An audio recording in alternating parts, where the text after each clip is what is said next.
여러분 안녕하십니까? EBS 초대석 정관용입니다. 여러분 학창시절 공부가 재미있으셨습니까? 네, 공부가 재미있었다라고 말하는 사람 참 찾기 힘들죠. 그런데요, 용접공으로 일하다가 공부가 너무 재미있어서 공부에 빠져서 대학 교수가 되신 분이 있습니다. 스스로를 지식 생태학자 이렇게 부르고요. 100권의 책을 쓰는 게 목표, 벌써 70권이 넘는 책을 쓰신 유영만 교수 오늘 초대해서 공부가 도대체 왜 그렇게 재미있는 건지 이야기 좀 들어보도록 하겠습니다. 유영만 교수님 어서 오십시오. 네, 반갑습니다. 네. 공부가 그렇게 좋으세요?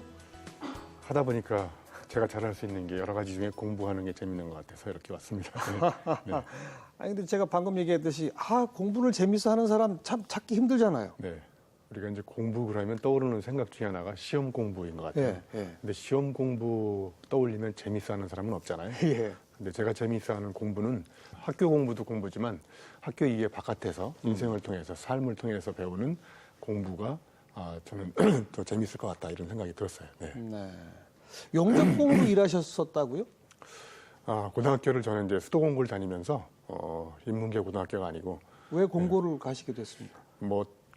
그 당시의 이유로 따지면 인문계 고등학교 갈 돈이 없어서 실업계 고등학교 공고 가면 먹여주고 재워주고 공부도 다 시켜주고 더 좋은 거는 취업도 시켜준다는 그런 달콤한 유혹에 갔었는데 결과적으로는 이제 그 길이 내 길이 아닌가 보다 이런 생각을 이제 뒤늦게 하게 됐어요. 네. 그러니까 가정 형편상 공고를 가셨고 졸업하고 용접공으로 일을 하셨고 네, 졸업을 하고 이제 평택이라는 데 가서 발전소에 가서 한 2년 동안 근무를 한 적이 있어요. 그래서 실제로 거기서 용접도 해봤었고 발전소에서 또 발전기 돌려가면서 이 전기 만드는 그런 생산 업체에서 한 2년간 또 밑바닥 생활을 또 해본 적이 있습니다. 그런데 그게 내 길이 아니다라는 생각이 처음부터 드시던가요? 처음에는 이제 언젠가는 저도 대학을 가야 되겠다 이런 생각을 가졌었는데요. 당장은 이제 대학을 갈 수 있는 여력이 안 되니까 일단은 취업을 한 다음에 그리고 이제 그 고등학교 특성상 3년 동안 이렇게 무상으로 공부를 시켜주면 이제 군대를 안 가는 대신 의무 복무 기간 이런 게 있었어요. 그래서 이제 한전에서 일정 기간 동안 근무를 해야 되는 그런 조건이 있었는데 저는 이제 그 조건을 중간에 파기하고 이제 고시 공부를 하려고 이제 대학에 가게 됐었죠 처음에는. 왜 또 고시 공부요, 갑자기? 네, 그게 참 매칭이 잘 안 되는데 우연히 제가 이제 책을 보다가 저는 그래서 책을 함부로 읽어서는 안 된다고 생각하는 사람이거든요. 책을 한번 잘못 읽으면 인생이 헷가닥 바뀔 수가 있거든요. 그래서 제가 그때 읽었던 책 중에 하나가 고시 체험생이 어떻게 고시 합격했는지 이런 수기집에 대한 책이었었어요. 고시 합격 수기? 네네. 근데 거기에 우연히 공고생이 사법고시를 패스한 그런 수기가 있더라고요. 그래서 제가 눈이 번쩍 뜨여가지고 인생을 한 방에 역전시키는 방법은 고시를 공부하는 것이다. 그래서 이제 불온한 꿈을 품고 고시를 공부하려면 이제 저는 또 당연히 대학을 가야 되는지 알고 대학을 가려고 이제 독학으로 이제 공부를 하기 시작했었죠. 그때 당시의 공부는 지금 생각하면 재밌는 공부가 아니라 무엇을 하기 위한 남한테 보여주기 위한 하기 싫은데 억지로 해야 되는 그런 공부를 시작하게 된 거죠 처음에는. 고시 합격하려면 대학에 우선 가야 되고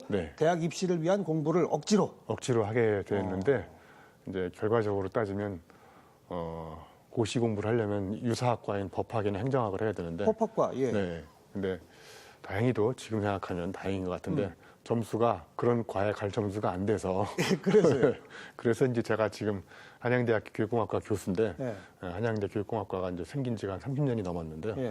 그래서 그때 언뜻 생각했던 것 중에 하나가 이제 교육 분야 행정고시가 있었어요. 행정고시 직종 중에 뭐 재경 뭐 이런 몇 가지 분야가 있었는데 그 중에 교육 분야 행정고시를 보는 데가 있더라고요. 그래서 막연한 생각에 교육자 들어가는 과를 가면 그냥 교육행정고시를 볼 수 있겠다라는 막연한 생각으로 가게 됐는데 교육공학과를 그래서 이제 그게 운명의 장난이 시작된 거지. 교육공학과를 가서 결론적으로 제 인생에 이제 쭉 돌이켜서 생각해 보면 이제 그 과를 잘못 간 건데 지금 이제 그 과에서 아이들을 가르치는 대학 교수를 하고 있으니까 참 인생은 한순간의 선택이 인생의 전반을 좌우한다는 생각이 들었어요.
그 대학 시절에 고시의 꿈을 계속 갖고 대학 생활을 시작하셨을 거 아닙니까? 네, 이제 가서 고시 공부를 하다가 저는 이제 그 기간으로 따지면 3년 삼수한 꼴이거든요. 그러니까 직장 생활 2년을 하고 고등학교 졸업하고 갔으니까. 네.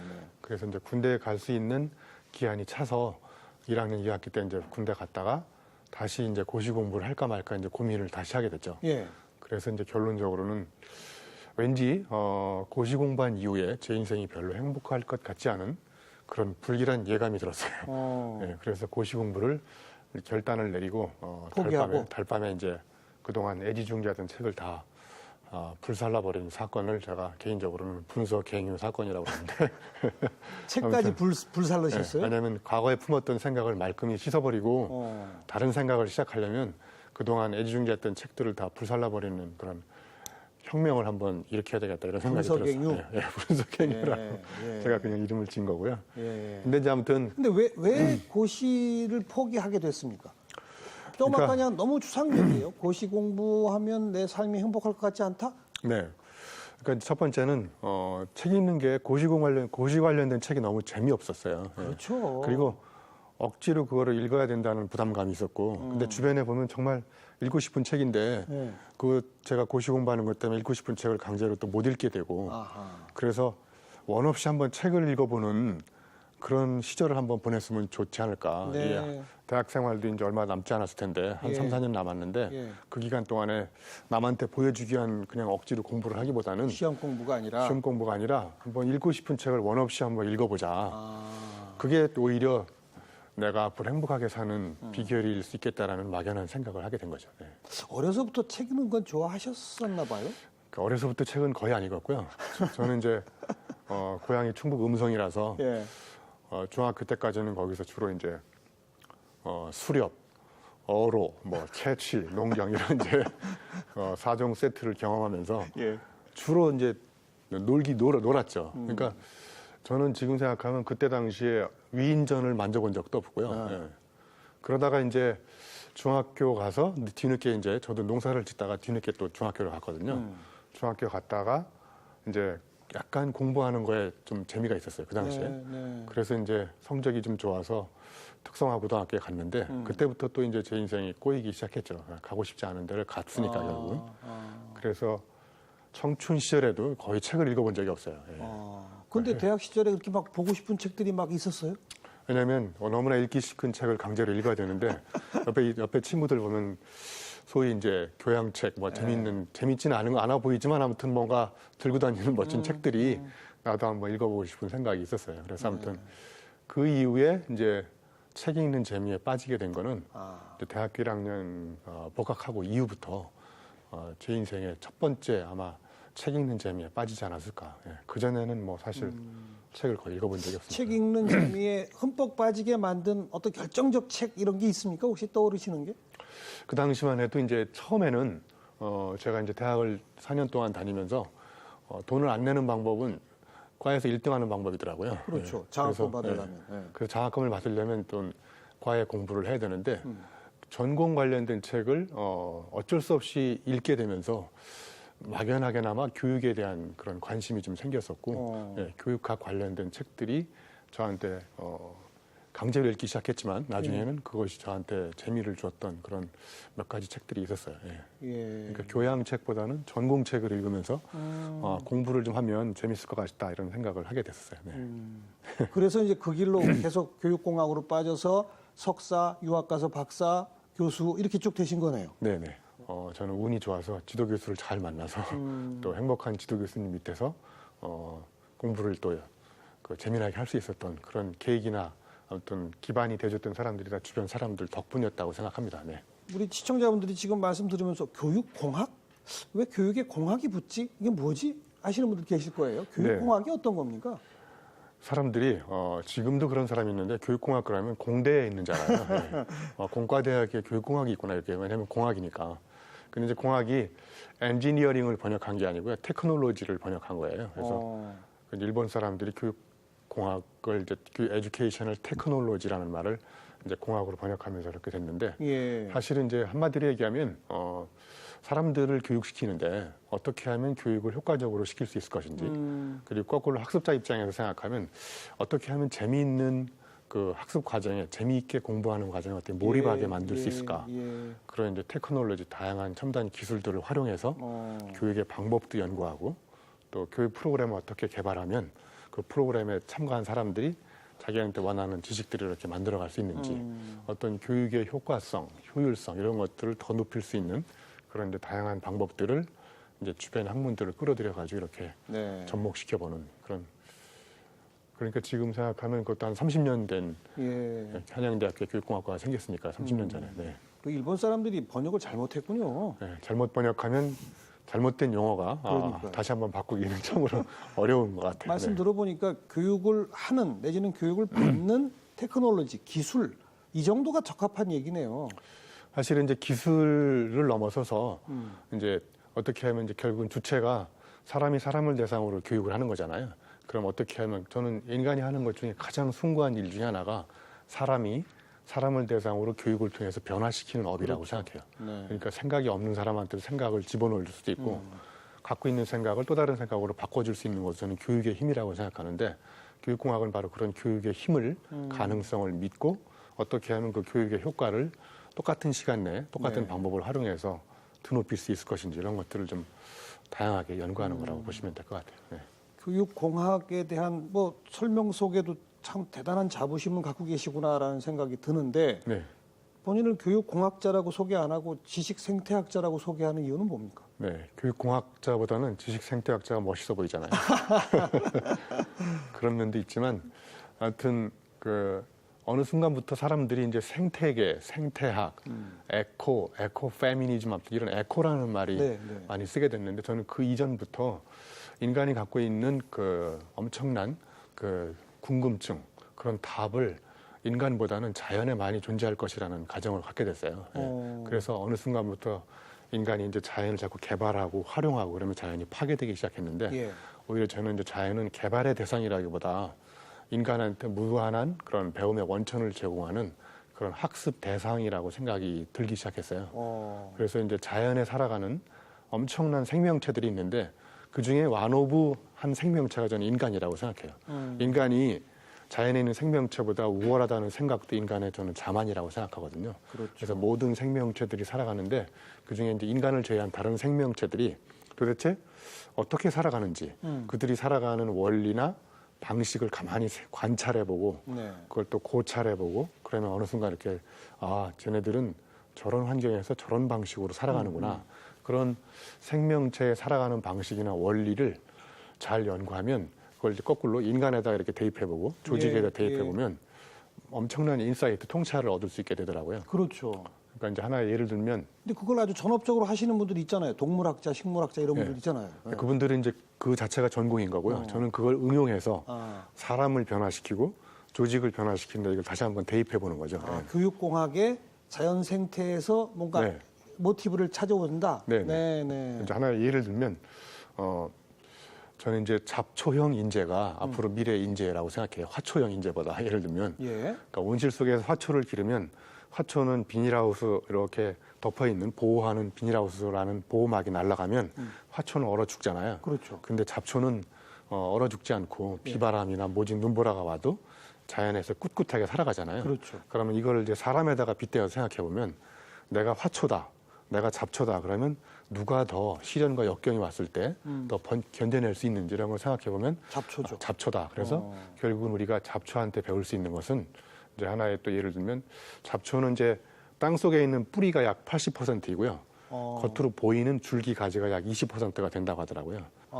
그래서 잡초를 뽑아내도 계속 얘가 살아나는 이유는 맞아요. 뿌리가 깊어서. 뿌리가 깊거든요. 예. 그러니까 인간의 생존력을 높이는 방법은 뿌리를 깊게 내리는 방법이구나. 그래서 보이지 않는 것이 세상을 움직이는 것이구나. 보이는 것을. 그래서 인간은 잡초한테 배울 수 있는 교훈을 이렇게 뽑아보는 거죠. 그럼 잡초처럼 우리가 시련과 역경을 견디고 생명력을 기르려면 내면에 깊은 뿌리를 내리고 그 내려간 뿌리의 깊이가 결국 높이 성장할 수 있는 높이를 결정한다. 뭐 이런 걸 이제 잡초를 빗대어 사람들한테 이렇게 우회적으로 설명하면 예. 사람들이 또 재미있어하고 이렇게 또 많이 멋지네요. 들어보고 싶어하더라고요. 그런 게 지식 생태학이라고 네. 본인은 개념 규정을 하신다. 네네네 그렇게 생각한 거죠. 그래서 그냥 교육공학자보다는 지식 생태학자 이렇게 아예 이제 퍼스널 브랜딩을 그래 오래전부터 그렇게 했더니 유형만 그런 사람들이 지식 생태학자구나. 네.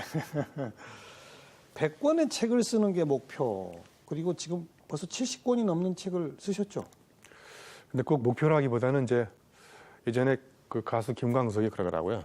언제 그렇게 1000회까지 공연을 하게 됐냐고 물어봤더니 하다 보니 1000회가 되었네요. 이런 것처럼 그냥 저 삶의 많은 부분이 책 읽고 책 쓰고 글 읽고 글 쓰는 거라서 그냥 그게 저의 일상의 삶이거든요. 그러니까 그걸 무슨 목표를 향해서 제가 딱 정해놓고 거기에 막 고군분투하고 막 전력 투구하는 것이 아니라 그냥 저는 이렇게 일상이 글 읽고 글 쓰는 거니까 그런 말이 있더라고요. 산물이 없으면 부산물이 없다. 산물이 없으면 부산물이 없다. 근데 어떤 때는 산물보다 부산물이 더 아름다울 때가 있거든요. 그러니까 저는 책을 쓰는 것이 산물인데 책이 이렇게 나오는 게 하나의 산물로 나오잖아요. 그럼 책 쓰는 과정에서 제가 부산물로 얻는 깨달음이 훨씬 더 많은 것 같더라고요. 그러니까 글 읽고 글 쓰는 그런 산물을 생산하다 보니까 오히려 그 과정에서 배우는 우연히 깨닫는 그런 소중한 배움의 그런 줄기나 가지들이 더 많은 것 같아서 그러다 보면 이제 100권이 될 테고 더 넘어가겠군요. 넘어갈 수도 있겠고 아무튼 맨 처음에 책 쓰신 게 몇 년도입니까? 제 기억으로는 이제 1995년이니까요. 95년. 네, 약 20년. 지금 20년 좀 넘었는데 70권이 넘었다 그러면 1년에 한 3권, 4권 이렇게 쓰신 거네요? 그러니까 처음에는 1년에 한 권 정도 쓰다가 이제 이게 숙달이 되고 그래서 저보고 사람들이 책을 읽기도 전에 또 썼냐고 너는 어떻게 읽는 속도보다 쓰는 속도가 빠르냐 뭐 생활의 달인처럼 책 쓰는 달인에 한번 출연해봐라 이런 것도 있었는데 아무튼 이게 쓰다 보니까 이제 쓰는 요령이 생기고 그래서 이제 저는 책 쓰기는 철저하게 연상이라고 생각하거든요. 연상. 왜냐하면 하나의 책을 쓰면 그 책에 대한 주제를 가지고 쓰잖아요. 그럼 주제에 대해서 내가 얼마나 연상을 많이 하는지가 그 책의 범위를 정하는 것 같아요. 그러니까 예를 들면 공부에 관한 책을 쓰겠다 그러면 공부에 관한 키워드를 가지고 제가 이제 검색을 해보기도 하고 제가 이제까지 살아오면서 체험을 통해서 깨달았던 그런 공부에 대한 체험적 교훈, 책을 통해서 얻었던 깨달음 이런 것들이 이제 쭉 리믹스 뒤섞여 가지고 이제 하나의 뼈대를 만들고 그래서 줄기 가지가 생겨서 이제 시간이 지날수록 이제 읽는 속도도 빨라지고 쓰는 속도도 빨라지고 그래서 제가 마음만 먹으면 일주일에 책을 한 권 쓸 수 있는 책을 읽고 글을 쓰시고 그 자체가 즐거움이다. 그런 생활을 하고 계시군요. 최근에 펴내신 책이 제목이 재밌어요. 공부는 망치다. 뭐 이렇게 못 박는 망치 그거 말하는 겁니까? 그 이제 거기 한 글자를 바꾸면 공부를 망치다. 그래서 우리말에 묘한 차이가 있는데 공부를 망친 사람을 대상으로 망치로 공부에 대한 잘못된 고정관념을 망치가 이렇게 뭔가 못을 받기도 하고 벽돌을 깨부수기도 하잖아요. 그렇죠. 그래서 저는 이제 공부를 망치에다가 비유한 거예요. 은유법으로. 그래서 A는 B다. 뭐 예를 들면 내 마음은 호수요 이런 것처럼 공부는 망치다. 그럼 사람들이 궁금할 거 아니에요. 그래서 공부도 망치로 뭔가를 깨부수는 것처럼 우리가 공부를 하면 할수록 기존에 내가 갖고 있던 고정관념이나 생각 이런 것들이 파괴되는 것 같아요.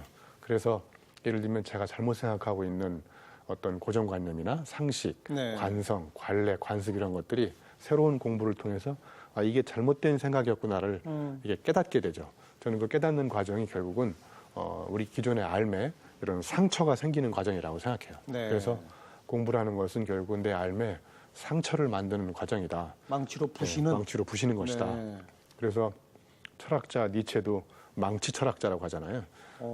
기존의 철학들을 니체가 이렇게 망치로 깨부수고 거기다가 새로운 철학의 건축을 짓는 거예요. 또 자기가 지은 건축도 또 망치로 깨부수고 거기다 또 새로운 집을 짓고.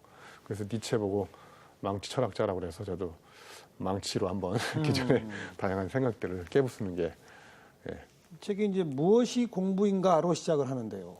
공부에 대한 잘못된 고정관념을 깨겠다는 거 아니겠습니까? 잘못된 고정관념부터 설명해 주세요. 그러니까 예를 들면 공부 그러면 사람들이 맨 처음 떠오르는 게 이제 시험 공부를 떠올리잖아요. 아까도 말씀하셨죠. 예. 시험 공부를 떠올리면 사람들이 심장이 떨릴까요? 아니면 다리가 떨릴까요? 심장이 떨리죠. 네. 그러니까 우리 정 교수님도 사하라도 어디 에베레스트 다녀오시고 안나푸르나도 다녀오셨는데 여행을 떠나기 전에는 심장이 떨릴까요? 다리가 떨릴까요? 심장과 다리가 다 떨릴 것 같은데요. 그러면 안 되는데. 보통 여행을 떠날 때는 설레이잖아요. 막 네. 소풍 가기 전 날처럼. 근데 이제 다리가 떨릴 때는 언제냐면 내가 하기 싫거나 어쩔 수 없이 하는 일이거나 하는 일이 두려울 때 다리가 떨리거든요. 아, 그런 뜻으로 네, 그래서 시험을 생각하면 다리가 떨린다. 네. 네. 저는 진정한 공부는 심장이 떨리는 과정을 찾아가는 과정이라고 생각해요. 그러니까 다리가 떨리는 일은 빨리 집어치우고 심장이 떨리는 일을 찾아가는 과정이 저는 공부라고 생각하거든요.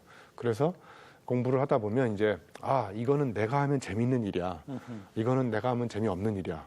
심장이 답답하고 막 그 머리가 띵하고 이런 과정들은 결국은 제가 보기에 우리가 계속 할 수는 없잖아요. 네. 그래서 예를 들면 제가 한때 드럼을 쳤었거든요. 네. 드럼을 공부하면서 막 이제 드럼 연주도 한 3번 했었어요. 근데 결론적으로 드럼을 집어치웠는데요. 네. 왜 그랬냐면 왠지 드럼이 멋있어 보여서 공부를 시작하고 드럼 연주를 연습하고 그랬는데 자꾸 드럼 공연을 하기 전날 심장이 떨리지 않고 자꾸 이제 다리가 떨리기 시작하더라고요.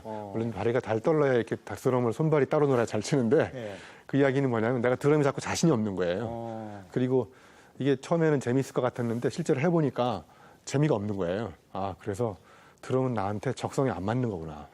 그래서 저는 강연할 때 심장이 떨리거든요. 그래요? 네, 공연할 때는 다리가 떨리고 그래서 내가 재밌는 일은 결국은 강연을 하는 것이구나. 그래서 진정한 공부는 다리가 떨리는 일을 집어치우고 심장이 떨리는 일을 찾아가는 과정. 저는 그게 진정한 의미의 공부라고 생각해요. 네. 그냥 책 읽는 거를 벗어나는 거군요. 지금 네. 말씀하시는 공부는.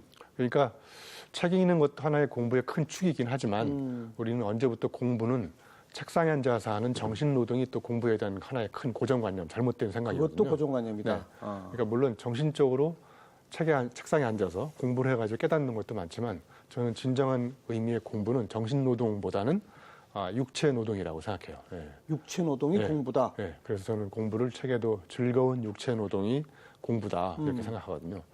이제 하나 예를 들면 그 금고여는 노하우를 가진 금고회사의 한 사장님이 있었어요. 네. 근데 이분은 전 세계 금고를 실제로 다 열어버려요. 금고를 어떻게 여냐면요. 제가 EBS 팬들을 위해서 제가 특별히 금고 여는 노하우를 공개해 드릴게요. 예. 금고를 어떻게 여냐면 요렇게 저렇게 이렇게 금고를 열어요. 예? 번호를 맞춰서 돌려서. 네, 네. 그래서 이제 그 금고 여는 노하우를 책에다 썼어요. 어떻게 여냐면 요렇게 저렇게 이렇게 써 있어요. 네. 사람들이 그대로 따라해 봤죠. 네. 요렇게 저렇게 이렇게 금고가 열리지 않잖아요. 그죠? 네, 네. 근데 이 금고 회사의 사장님은 금고 여는 노하우를 책상에 앉아서 머리로 배운 게 아니라 이렇게 손으로 전 세계 금고를 진짜로 다 만져보고 돌려보고 무수한 금고의 원리를 이 손의 감각으로 금고의 원리를 이해한 거예요. 그렇죠. 머리로 이해한 게 아니라. 그러니까 우리 사모님들이 딸내미 시집갈 때 김치 담그는 노하우를 매뉴얼로 만들어가지고 이렇게 선물로 주잖아요. 네. 그러면 이제 딸내미가 그거 가지고 와서 김치를 담그잖아요. 맛이 없죠. 그대로 엄마가 담근 매뉴얼대로.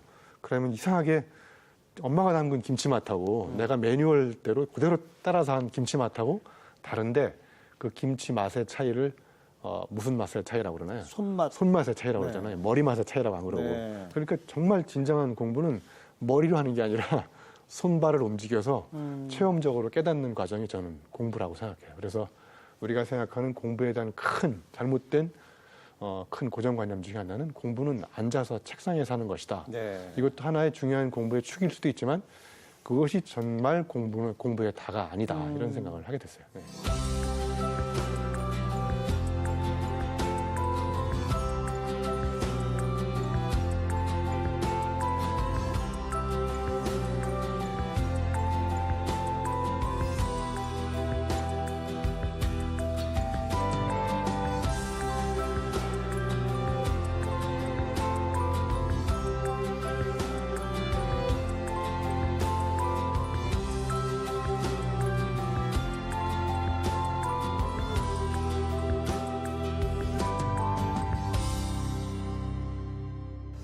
그리고 왜 공부하는가라는 챕터로 넘어갑니다. 네. 왜 공부하죠?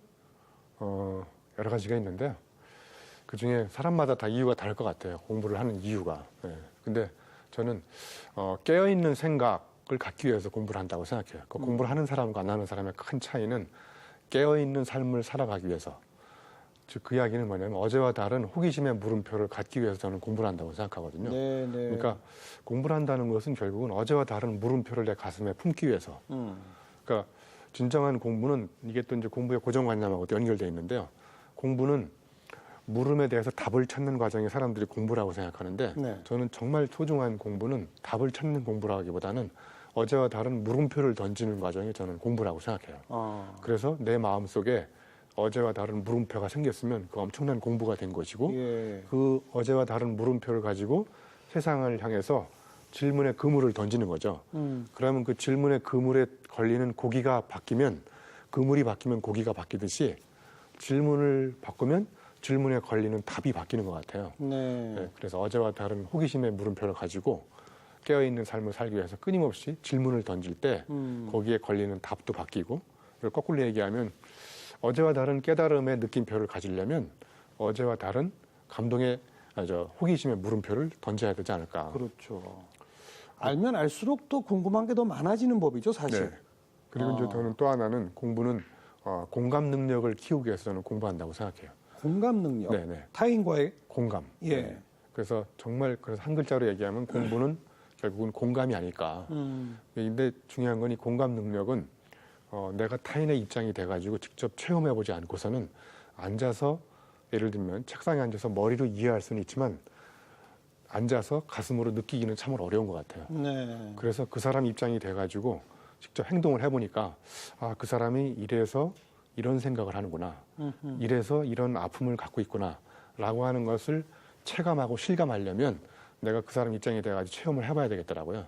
그럴 때 비로소 이제 가슴으로 저는 이제 공감 능력이 생긴다고 생각하거든요. 그래서 네. 정말 소중한 공부는 또 머리로 하는 것도 필요하지만 이 가슴이 생각하는 능력을 기르는 것. 그게 저는 공감 능력을 기르는. 예. 가슴이 생각하는 능력. 네. 멋진 표현입니다. 그러니까 생각 사자를 보시면 이렇게 밭전자에 밑에 마음 심자가 있잖아요. 네. 이 밭전자는 인간의 뒤통수 밑에 있는 숨골을 뜻하는 상형 문자래요. 그러니까 결국은 이 밭전자는 이성, 머리를 뜻하는 거고 마음을 심은 가슴이잖아요. 예. 그러니까 생각한다는 거는 머리하고 가슴이 이렇게 붙어 있잖아요. 예. 근데 우리는 계속 생각은 머리가 하는 걸로 배웠잖아요. 그렇죠. 근데 정말 공부는 머리가 하는 생각도 필요하지만 가슴이 생각하는 것. 그래서 제가 우리 여성들 대상으로 강의를 가끔 할 때 결혼하신 분들한테 이렇게 질문해봐요. 시어머니가 아프면 머리가 아프고 친정엄마가 아프면 가슴이 아프잖아요. 근데 이건 설명할 길이 없는 거거든요. 그냥 아픈 부위가 다른 거거든요. 왜 시어머니가 아프면 머리가 아프고 친정엄마가 아프면 가슴이 아플까? 네. 제가 보니까 나하고 관계없는 사람일수록 머리가 아픈 것 같고요. 나하고 관계가 가까이 있는 사람일수록 가슴이 아픈 것 같아요. 그래서 저는 진정한 공부는 가슴이 아픈 연습을 하는 것이 저는 공부라고 생각합니다. 네. 공감 능력. 네. 그것은 그 타인의 삶을 직접 체험해 보지 않고서는 안 되더라. 안 됩니다. 그런 과정도 또한 공부더라. 네. 더 하나 예를 들면 이렇게 열십자를 보여주고 산부인과 의사한테 이걸 뭐냐고 물어보면 배꼽이라고 대답해요. 배꼽. 그러면 예를 들어 교통경찰한테 물어보면 그거 사거리 아니야? 사거리. 네. 예. 그다음에 목사님한테 물어보면 십자가. 십자가라고. 예. 녹십자, 적십자 뭐 이런 거.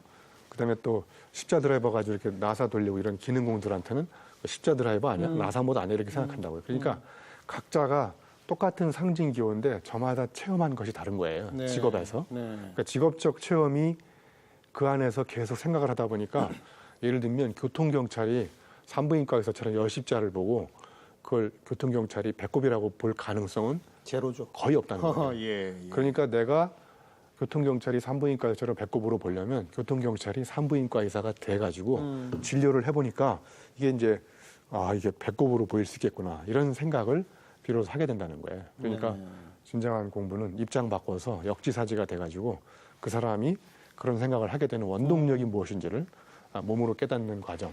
그걸 또 깨닫기 위해서 저는 공부를 하는 게 아닐까. 이렇게 개념 규정하는 즉 계속 새로운 질문을 던지기 위해서 네. 깨어있는 삶, 그리고 타인과의 공감 능력을 키우기 위해서라고 생각하면 정말 끝이 없겠네요, 공부는. 그렇죠. 예, 뭐 공부를 안 하면 별로 할 게 없지만 하고 교수님도 아시겠죠. 하면 이게 이제 눈덩이처럼 그래서 공부를 한 사람일수록 내가 아는 것이 별로 없다라는 깨달음을 갖게 되고 공부를 안 한 사람일수록 자기가 알고 있는 지식이 전부라고 생각하고 그래서 공부를 안 한 사람이 더 자만 교만해지는 경우가 많고 공부를 정말 제대로 한 사람일수록 모르는 게 더 많다는 걸 스스로 알기 때문에 훨씬 더 겸손해지고 그런 게 아닐까 이런 생각을 해봤습니다. 그리고 또 너그러질 수밖에 없을 것 같아요. 네, 맞습니다. 타인의 생각을 존중하게 되고 또 내가 알고 있는 것이 전부가 아니라고 생각하기 때문에 그리고 그 사람의 입장이 돼서 생각하는 것이 그렇게 일부라고 생각할 수도 있기 때문에 항상 겸손하고 자세를 낮추고 또 더 귀 기울여서 들어보려고 하는 그런 자세들이 생기지 않을까 이런 생각을 해봤습니다. 네. 교수님의 표현대로의 공부는 사실 삶 전부군요. 네, 그래서 젊게 사는 방법이 공부를 계속하는 방법이라고 얘기하고요.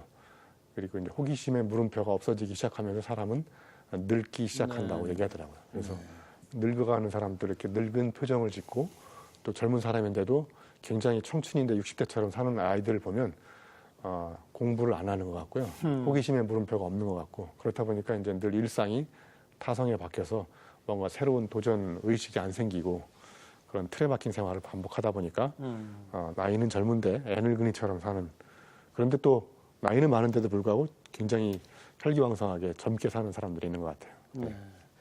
근데 솔직히 좀 그 힘든 일이기도 하지 않습니까? 항상 뭔가를 생각하고 공감하려고 가슴을 열고 무슨 어떤 경험을 하든지 어떤 책을 읽든지 뭔가 물음표를 자꾸 던지고 이런 것도 에너지가 많이 들어가고 피곤한 일이란 말이에요.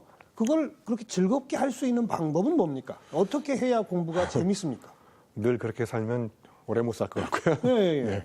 네, 가끔씩 또 이제 쉬기도 하고 그래서 저는 이제 공부를 육체노동이라고 한 이유도 즐거운 육체노동이라고 한 이유도 공부를 즐겁게 재밌게 하는 첫 번째 전제 조건은 호기심도 있고 궁금함도 있고 뭐 이런 것도 필요하지만 저는 건강한 몸이 서포팅이 뒷받침이 안 되면 그런 즐거운 과정에 빠져들 수 없다고 생각하거든요. 그래서 어느 극한 상황에서는 저는 마음이 거주하는 우주라는 생각이 들더라고요. 네, 그래서 몸이 망가지면 마인드 컨트롤이 안 되더라고요. 그렇죠. 네? 그래서 관념적으로 생각하는 사람들은 마인드가 바디, 신체를 지배한다고 생각하는데 실제로 신체 노동을 하면서 극한의 상황에 처해 본 사람들은 신체가 이제 극한의 상황에 있게 되면 결국은 우리의 몸이 결국은 마음을 이렇게 감싸고 있는 집이라서 그 집이 무너져 버리니까 마인드 컨트롤이 안 되면서 순식간에 무너지더라고요. 아무 생각도 안 나고 또. 그래서 즐겁게 공부할 수 있는 첫 번째 비결은 저는 건강한 몸이라고 생각해요. 그래서 뇌력은 체력에서 나온다는 걸 유학 시절에 좀 알게 돼서 공부를 더 재밌게 하려면 내 몸을 단련해야 되겠구나. 그래서 이제 운동도 계속 하게 됐고 여전히 요즘에도 이제 운동을 일상생활로 이렇게 하고 있습니다. 네. 옛날 학창 시절에도 말로는 그렇게 했죠. 선생님들이 사운드 바디, 사운드 마인드라고 건강한 신체, 건강한 뭐 정신 이런 말을 말로는 하고 사실 신체 활동을 잘 안 시키죠, 학교에서. 그러니까 이제 지덕체라는 말을 하는데 그 지식이 앞에 있고 덕이 가운데 있고 몸이 늦게 있잖아요. 맨 뒤에 있죠. 근데 요즘에 거꾸로 뒤집어서 최덕지라는 말을 쓰기도 하고 저는 아예 이런 용어들을 체인지라는 단어를 만들었어요. 몸체자, 어질 인자, 알 지자 이렇게 쓰면 영어의 체인지하고 발음이 똑같잖아요. 그러네요. 체인지.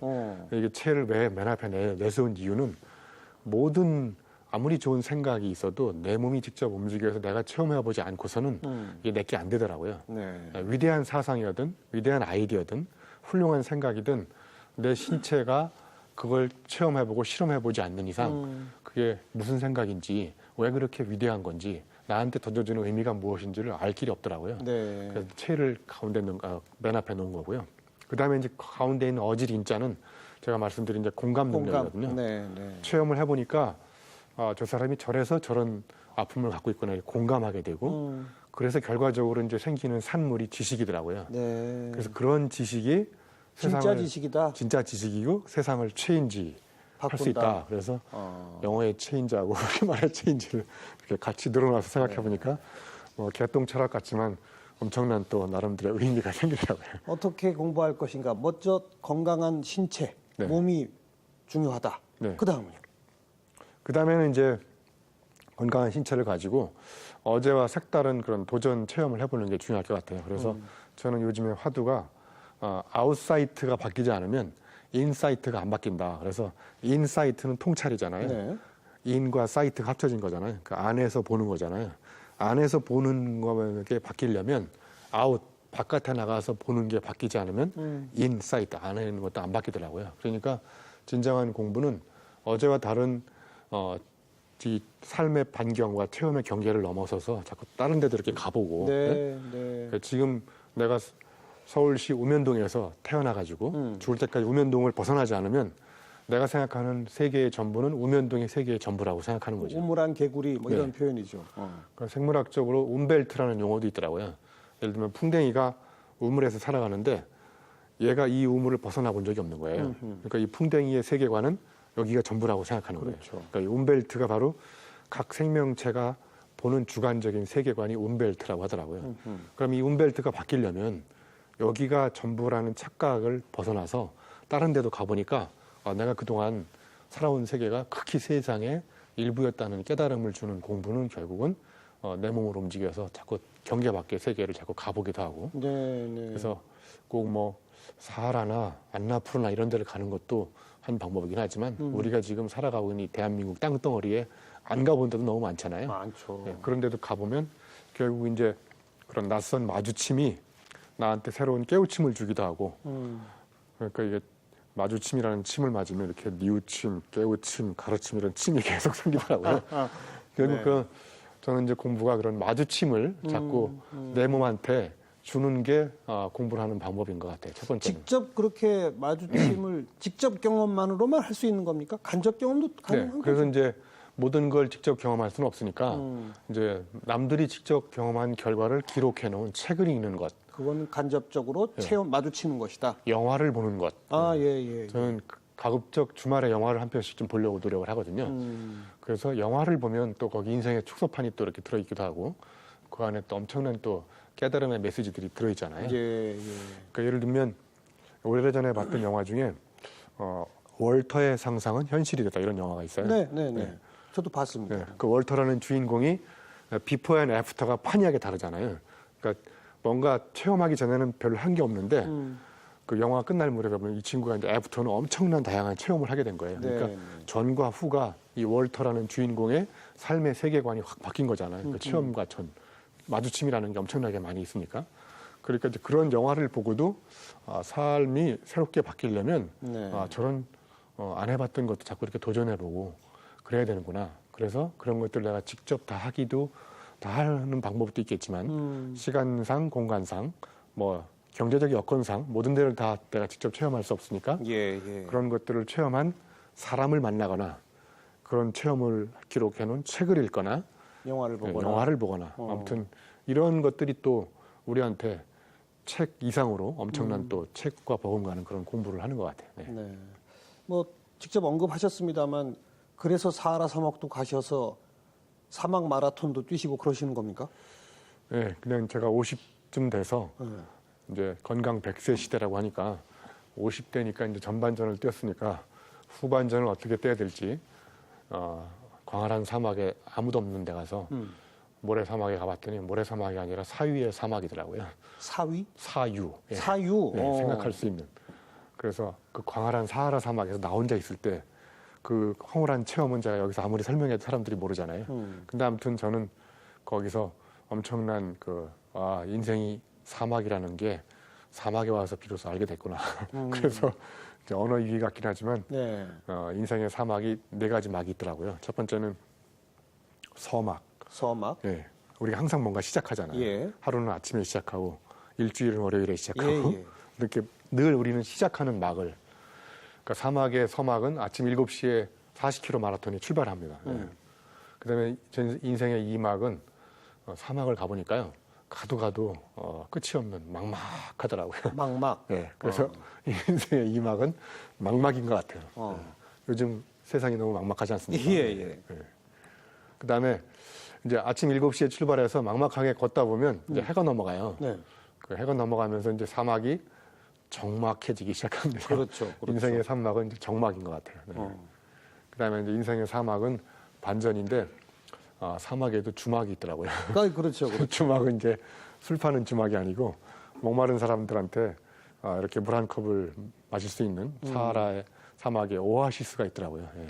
그래서 인생도 그런 사막도 있고 인생이 이렇게 거칠은 사막에 망망대해가 있긴 하지만 그래서 정말 크게 깨달은 것 중에 하나는 사막을 갈 때는 시계나 지도보다는 나침반이 중요하다는 걸 알게 됐어요. 네, 네. 그러니까 거기서는 방향을 잡아주는 나침반이 중요하다. 그래서 우리가 속도로 시계를 가지고 빨리 막 정상에 올라가는 이런 등산 패러다임보다는 천천히 가되 어디로 가야 되는지 방향을 제대로 잡고 가면 언젠가는 하루 이틀 늦어질 수는 있겠지만 목적지에 도달할 수 있다. 그래서 속도보다는 각도가 중요하고 삶의 밀도, 지금 이 순간 살아가면서 매 순간 느끼는 삶의 행복감, 만족감 이런 밀도가 더 중요하지 않나 이런 생각도 해보게 됐습니다. 사막 얘기를 꺼냈더니 거기서 배우신 거를 또 줄줄줄줄 풀어내시는 걸 보니까 네. 뭐 남들 다 여행들 합니다만 뭘 하나 해도 거기서의 깨달음, 거기서의 배움 이런 걸 이렇게 생각하고 정리해내시는 그게 몸에 배어 계신 분이군요. 네, 그래서 저는 이제 늘 메모를 하게 되는데요. 네. 이제 킬리만자로 갈 때도 이렇게 통나무 집에서 이렇게 이제 잠을 자잖아요. 올라가면서. 이제 그날 느꼈던 것들이 내 느낌이 이렇게 바깥으로 빠져나가고 기억에서 실종되기 이전에 자꾸 이렇게 써보기도 하고 메모해놓고. 그래서 그 메모한 걸 가지고 이제 돌아와서 또 그때의 느낌, 흥분 상태가 또 싹 시그러들기 전에 또 이렇게 또 글을 써보기도 하고. 네. 그렇군요. 네. 저와의 결정적 차이가 바로 그런 데 있는 것 같습니다. 네. 저도 이것저것 하면서 뭘 이렇게 느끼기는 많이 하는데요. 네. 적어놓지 않으니까 항상 날아가 버려요. 메모. 기록. 중요한 습관이죠. 네. 좋습니다. 네. 오늘 교수님한테 뭐가 공부인가, 왜 공부하느냐, 어떻게 공부하느냐 이런 말씀을 쭉 듣다 보니까 우리의 학교 교육 참 문제가 많죠.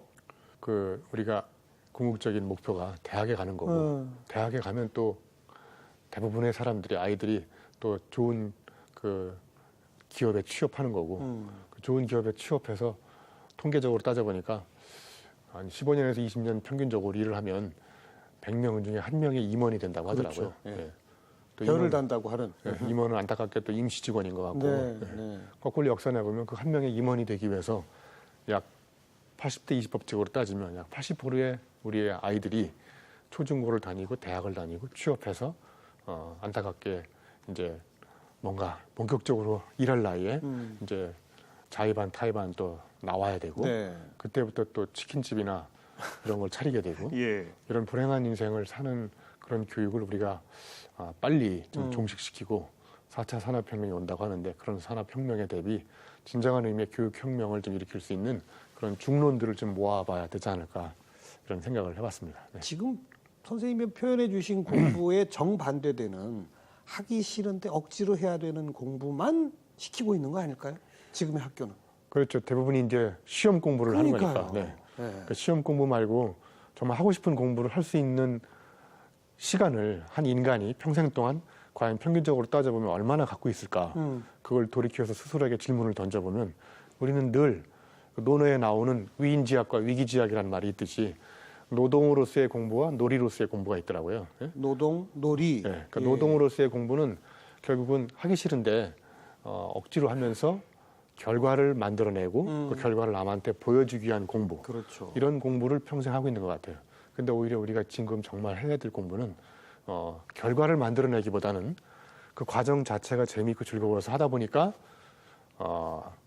부산물도 나오고 산물도 나오고 산물을 목표로 했는데 오히려 그 산물보다 더 의미심장한 부산물이 막 쏟아져 나오는 그런 놀이로서의 어떤 자기 발견과 자기다움을 찾아가는 이런 공부를 좀 해야 되는데 사실은 그런 공부를 할 시간은 거의 없는 것 같고 안타까운 현실인 것 같습니다. 하기 싫은 공부, 시험 공부만 억지로 하다가 학교를 딱 졸업하면 이제 공부는 졸업이다.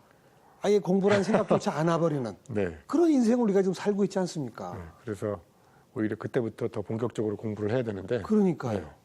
공부 지겨워. 그만해야지. 이렇게 생각을 하니까 예. 예. 그래서 그 사람들의 생각을 자꾸 이렇게 망치로 좀 더 깨부숴야 될 것 같아요. 예. 예. 왜 공부를 그렇게 재밌어 하시는지 이제 좀 알 것 같습니다. 네. 교수님 가르침대로만 하면 재미없을 이유가 없죠. 네, 그래서 저는 인생의 슬로건 중에 하나는 재미와 의미인데요. 재미없는 의미는 견딜 수 없는 답답함인 것 같고요. 의미 없는 재미는 참을 수 없는 가벼움인 것 같아요. 그래서 어떻게 하면 이 재미와 의미 두 마리 토끼를 다 잡을까. 그래서 저는 의미보다는 재미가 앞서야 된다고 생각해요. 내가 재미있는 일을 하다 보면 의미 있을 가능성이 굉장히 많더라고요. 그런데 우스갯소리지만 우리 교수님들의 강의는 재미는 없는데 굉장히 의미가 있다고 하더라고요. 그래서 그걸 계속 듣기는 좀 답답하고 그래서 예.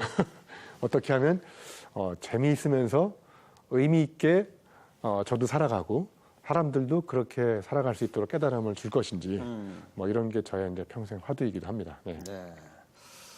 자, 옛날에 듣던 단어가 갑자기 떠오르네요. 공부에는 왕도가 없다 이런 말이 있었지 않습니까? 네. 교수님 말씀 들으니까 그거 틀렸네요. 공부에는 왕도가 있군요.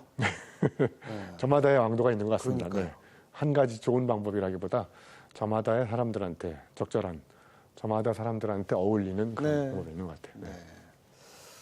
그래요. 또 이제 공부하러 가야 되겠습니다. 오늘 말씀 잘 들었습니다. 네, 고맙습니다. 고맙습니다. 네. 네, 내 가슴을 뛰게 하고 재미있게 하는 그것이 공부다. 공부에 대한 부담감 떨쳐버리시고요. 이 밤에도 또 한번 다른 공부 해보셔야죠. 네, 다음 주에 뵙겠습니다. 안녕히 계십시오.